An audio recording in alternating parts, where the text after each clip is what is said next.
You dog!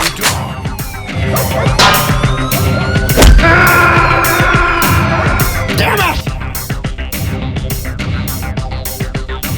Welcome to the motherfucking we're covering today's top boxing news. Okay, we'll start with this, an update. The ongoing career of former two-time super lightweight WBO champion Christina Linardatou, who took to her social media and stated, "New environment, new team, same mission. Grateful to be here in Florida, putting in the work with people who push me to evolve every single day. This is just the beginning."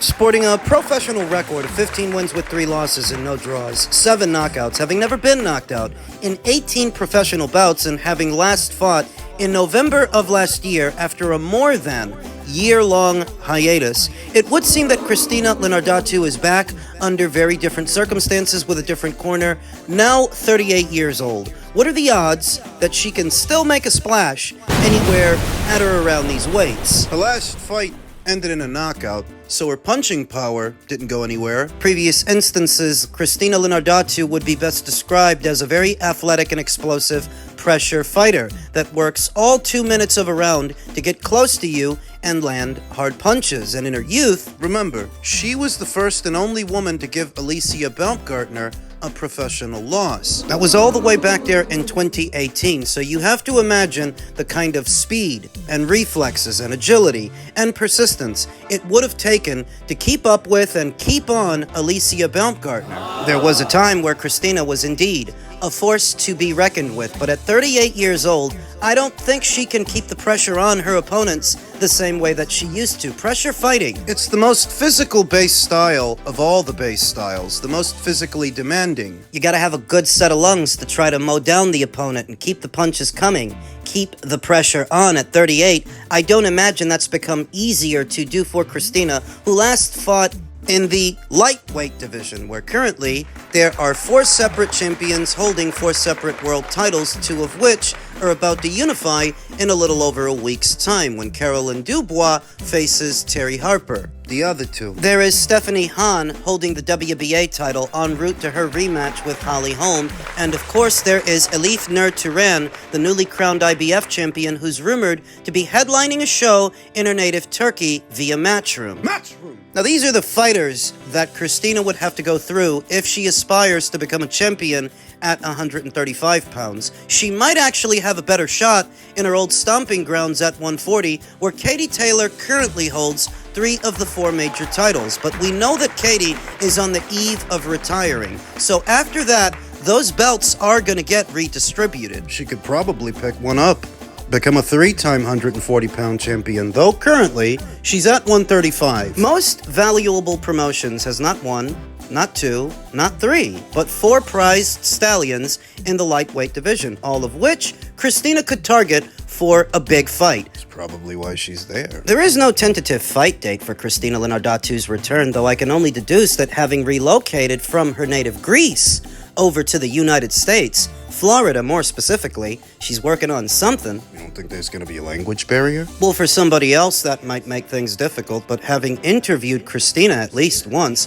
she's fluent in 3 languages: Greek, Spanish, and she speaks some English, so she'll be alright. Elsewhere in the world of boxing, Eddie Hearn now says he will head to the United States this week and is hoping to make a very, very, very big announcement. Hopefully by the end of the week, we'll be in a position to make a very big announcement, verbatim, what the boxing media is interpreting as the official announcement of Zayas versus Boots. There have been rumors for weeks about that fight being negotiated as a result of the Virgil Ortiz fight's collapse, that if Boots ain't fighting Virgil, he can fight Xander for 2 of the 4 major titles in the junior middleweight division. Look, I'm seeing a lot of weird stuff, man, popping up, man, on this Boots and Xander. You know, a lot of people don't realize and understand what the hell they talking about. They thinking that this fight gonna be a slam dunk for freaking Boots Ennis. You crazy.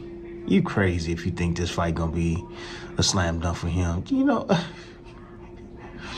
who was the last technical guy that Boots fought, man? Karen? Come on, man. He getting in there with a young gun, man, just as hungry and energetic as he is. You understand that? Bigger than he is. Probably just as strong as he is. High boxing IQ, just as well as he does. You know, got skills, good counterpuncher, good legs, good movement. Can throws in bunches, got a left hook. Got a left hook, which is the punch that Boots get hit with most. I agree with everything Tim Bradley said. Not only is Xander Zayas bigger than anybody Boots has fought so far, he's literally bigger than Boots. So Boots won't have the size advantage over him that he's had over so many other fighters. Only 2 fights into his junior middleweight campaign, he would be encountering a bigger opponent and a more technical boxer than any boxer he's encountered so far. I would also argue that the Zayas fight is a more dangerous fight than the Virgil Ortiz fight would have been, because Virgil's a pressure guy. Stylistically, that favors Boots. Because Boots is a boxer puncher, but so is Xander. So we're going to find out, if they do fight, who's better with that base style, what we've seen. Movement gives Boots problems. It gave him problems in the first Karen Chukadzian fight, and Xander Zayas, he can move. He's a mover. We haven't seen so much from Jaron Ennis at either 147 or 154 to where he is a lock to win this fight. This fight against Xander that I didn't even think they were going to get over the line. He's the best guy Jaron Ennis fought. He's the best guy Jaron Ennis beat. A Montestanionis? How does he compare with a former champion in Patrick Teixeira or a reigning champion in Abbas Baru? I would go with either of them to beat the best guy on Boots' resume. What are you saying? That the best guys on Xander's resume are better than the best guy on Boots' resume, because Boots has not proven so much at either 147 or 154 where he is a lock to win this fight. I think this fight is a more difficult fight than the Virgil Ortiz fight would have been, because Xander's a technician. He's not a brawler. He's not a pressure guy. On that predication, I believe that this is a more difficult fight than the Virgil Ortiz fight would have been. The other day, I saw Sean Zattel say that this is a bigger fight than the Virgil Ortiz fight would have been. Ennis is a very solid East Coast attraction. He has sold well in Atlantic City and pretty much has sold out where the Sixers play in Philadelphia. So it's actually a bigger fight than Virgil Ortiz. This is a bigger fight. If they eat what they kill at the gate and everything, there's more on the table than it is for Virgil Ortiz and Boots Ennis, because of the Puerto Rican fan base and because it's 2 East Coast-based fighters.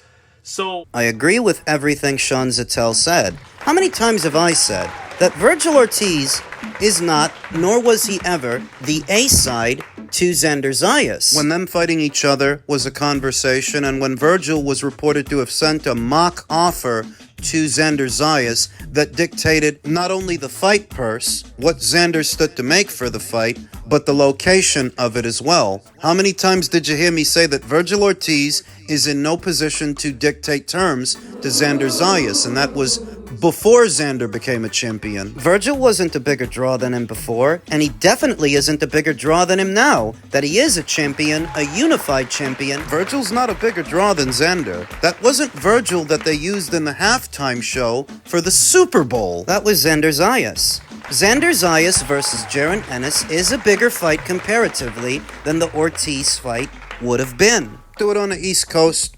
You could do it in New York City. Big room at Madison Square Garden, where all those Philly natives will be able to drive down to support Boots, and there is already an embedded Puerto Rican contingent. Puerto Rican community all over the city, whether you're talking about the Bronx, the Lower East Side, East Harlem, Parts of Brooklyn, Bushwick. Puerto Ricans all over the place, to where if you did that fight in the tri-state area, it's going to draw a crowd. I think they can sell out the big room at Madison Square Garden with this thing. And for me, it is a more intriguing fight than the Virgil Ortiz fight would have been, because I was already leaning towards Boots to win the Virgil Ortiz fight just based on the styles. But this is a tougher call. It's a tougher fight to edge, because they've got the same base style, they just use it differently. But I would hardly say that Boots is the shoe-in to win, or that he's the betting favorite, when he hasn't proven so much as a welter, much less as a junior middle. A lot of what you've seen people say about Boots over the years is a postulation, a vote of confidence. A theory, balls to bone, the best guy that he ever fought was a Montestanionis. So for a guy with over 30 professional fights and so many years in the welterweight division, what does it say that the best guy you ever fought was a Montestanionis. I would argue that Xander Zayas' resume is better than Boots. Xander's got a better resume than Boots. Being several years younger, it's better. Not by much, not by a lot, Not by a landslide. but I would argue that Xander's fought better fighters than the fighters that Boots has fought. This is gonna be a pay-per-view. Of course it is. DAZN is still trying to sell me and you their ultimate tier package that runs the American boxing fan in the neighborhood of $400. And That's a lot of money. the sales pitch is, in upgrading your subscription and paying a little bit extra, you would get access to all of those pay-per-views happening on DAZN at no additional charge, which would come out being cheaper than buying them individually. Though, of course, to upgrade to the ultimate tier, that in and of itself is an additional charge. So either way, you're spending more money. It's just a question of how much, and how much can you spend? A subject we've broached here on the channel more than once.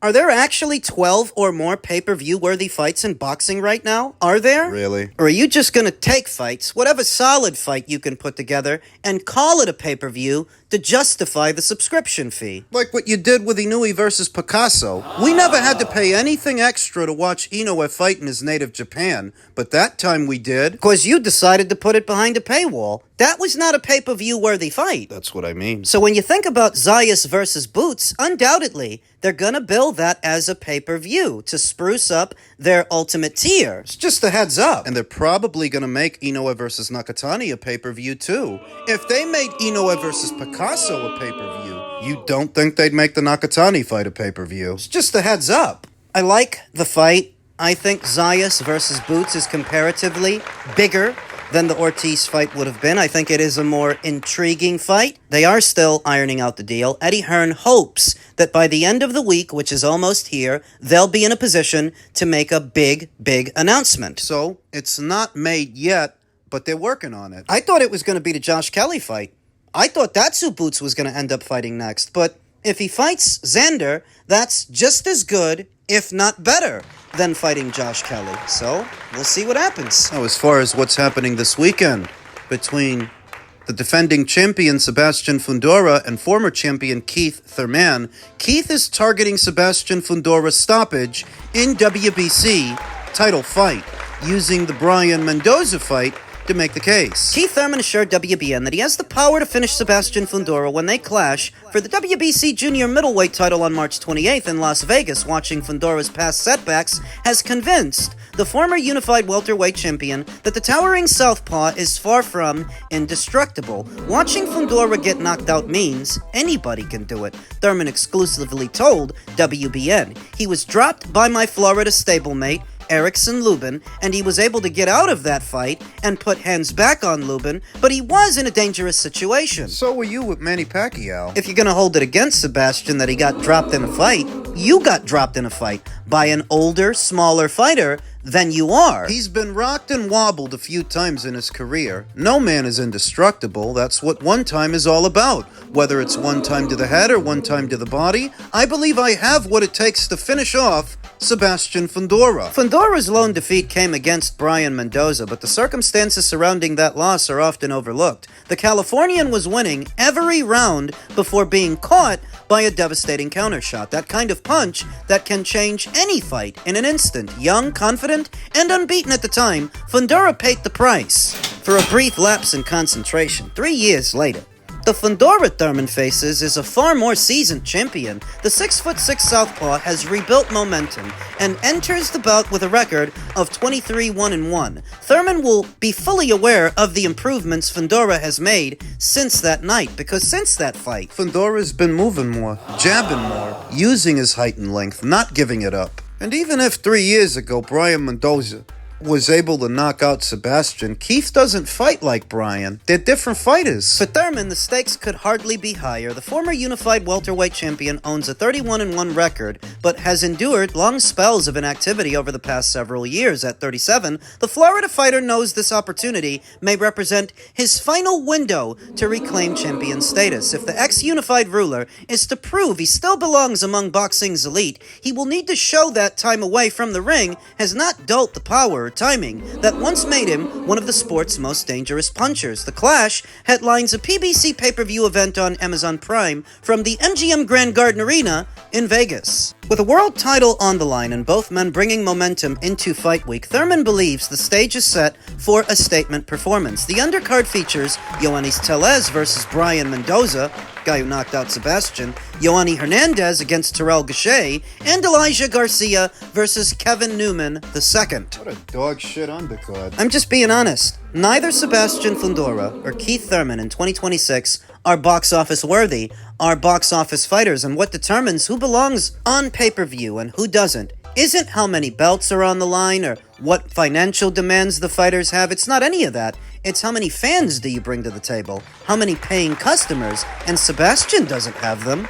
Neither does Keith. This shouldn't be a pay-per-view. The biggest determining factor for what should be on pay-per-view and what shouldn't should always boil down to how many people do you think are going to buy it? And I don't think a lot of people are going to buy this. As far as the fight and Keith Thurman's chances to win, to beat the odds and beat the champion, beat Sebastian, veteran trainer Abel Sanchez had this to say.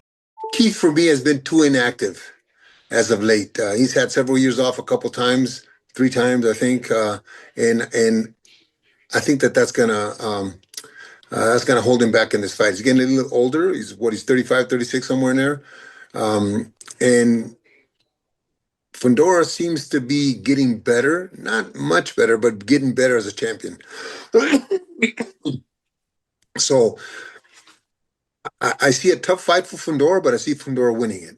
I don't see Sebastian having a dramatic knockout over Keith Thurman. I think Keith Thurman is going to go 12 rounds, and if it gets stopped, it just be in the corner where, just like with Nonita Donaire the other night. Just there's a time when it's over, and you fight a guy that's that much better or that much fresher than you at that moment, and you stop a fight. So the corner could have a lot to do with it. Keith's corner could have a lot to do with it, or it's a decision. I say about a 5 or 6 point decision for Fundora. That was about as practical a prediction for the fight as you could come by from the veteran trainer Abel Sanchez, who highlighted Keith Thurman's age and inactivity and the role it plays in the fight. If the goal is to catch Sebastian with a hard counter, might be hard to do that when your reflexes have dulled over time and you haven't been fighting. In a general sense, people don't get faster as they get older. You're about to fight a very, very awkward fighter. Maybe Keith doesn't get splattered. Maybe he doesn't get knocked out. Maybe he's experienced enough to survive,